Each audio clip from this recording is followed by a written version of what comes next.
तो यहाँ पर हमको एक पॉलिनोमियल गिवन है। हमने इस पॉलिनोमियल को पहले तो क्या करना है, इसका हमने ज़ीरोस फाइंड आउट करना है। जब हमारे पास में इसका ज़ीरो आ जाएगा तो हमने इसके कॉफिशिएंट के साथ में उसका रिलेशन हमने बताना है, ठीक है। तो चलिए सबसे पहले हम इस पॉलिनोमियल का ज़ीरोस फाइंड आउट करते हैं, ठीक है। तो हमारा जो ये पॉलिनोमियल है ये यू में लिखा हुआ है, तो इसका नाम हम पी ऑफ यू सपोज कर लेते हैं, ठीक है। तो हमारा पॉलिनोमियल है 4u² + 8u, करेक्ट। अब देखो भाई, इन दोनों टर्म्स में हमको 4u कॉमन दिखाई दे रहा है। इन दोनों टर्म्स में हमको क्या दिखाई दे रहा है, एक तो 4 दिखाई दे रहा है कॉमन और फिर u भी कॉमन दिखाई दे रहा है ना। तो हम 4u यहाँ पर कॉमन ले लेंगे, ठीक है। तो जब हम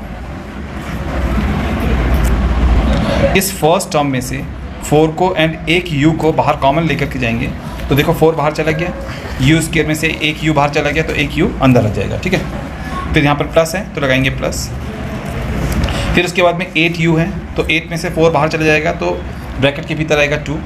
u था वो तो बाहर चला गया कॉमन, है ना, ये कॉमन बाहर चला गया। तो ब्रैकेट के भीतर आ गया u + 2 जब हमने इन दोनों टर्म्स में से 4u को कॉमन लिया, ठीक है। अब हम क्या करेंगे, एक बार हम 4u को 0 के इक्वल लेंगे और एक बार u + 2 को 0 के इक्वल लेंगे, ठीक है। तो एक बार हम 4u को 0 के इक्वल लेंगे एंड एक बार हम u + 2 को 0 के इक्वल लेंगे, ठीक है। तो 4 नीचे चला जाएगा 0 के ना, तो u हमारा आ जाएगा 0/4, तो u हमारे पास में आ गया 0, करेक्ट।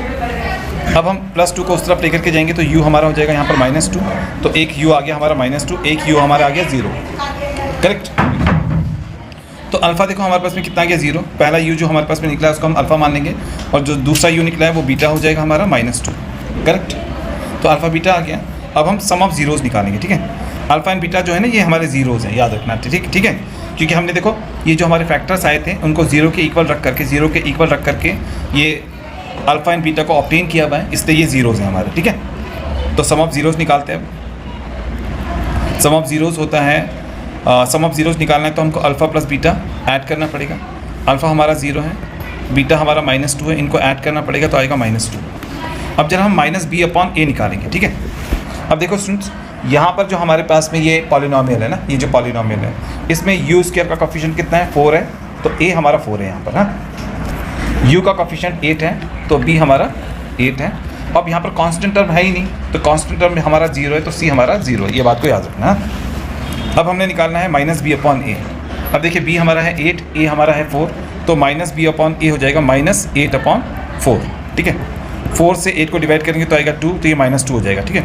तो हमारे पास में -b/a आ गया -2, ठीक है। यहाँ से हमने b का वैल्यू, a का वैल्यू यहाँ पर पुट अप कर दिया, तो हमारे पास में -b/a आ गया -2। तो इधर हमने क्या देखा कि सम ऑफ ज़ीरोज़ उतना ही निकलता है हमेशा जितना -b/a होता है। अब जरा हम क्या निकालेंगे, एक और निकालेंगे, प्रोडक्ट ऑफ ज़ीरोज़ निकालेंगे ना। तो प्रोडक्ट ऑफ ज़ीरोज़ निकालेंगे, जो कि प्रोडक्ट ऑफ ज़ीरोज़ निकालेंगे तो इसके लिए हमको अल्फ़ा इंटू बीटा करना पड़ेगा, अल्फ़ा और बीटा का इंटू करना पड़ेगा।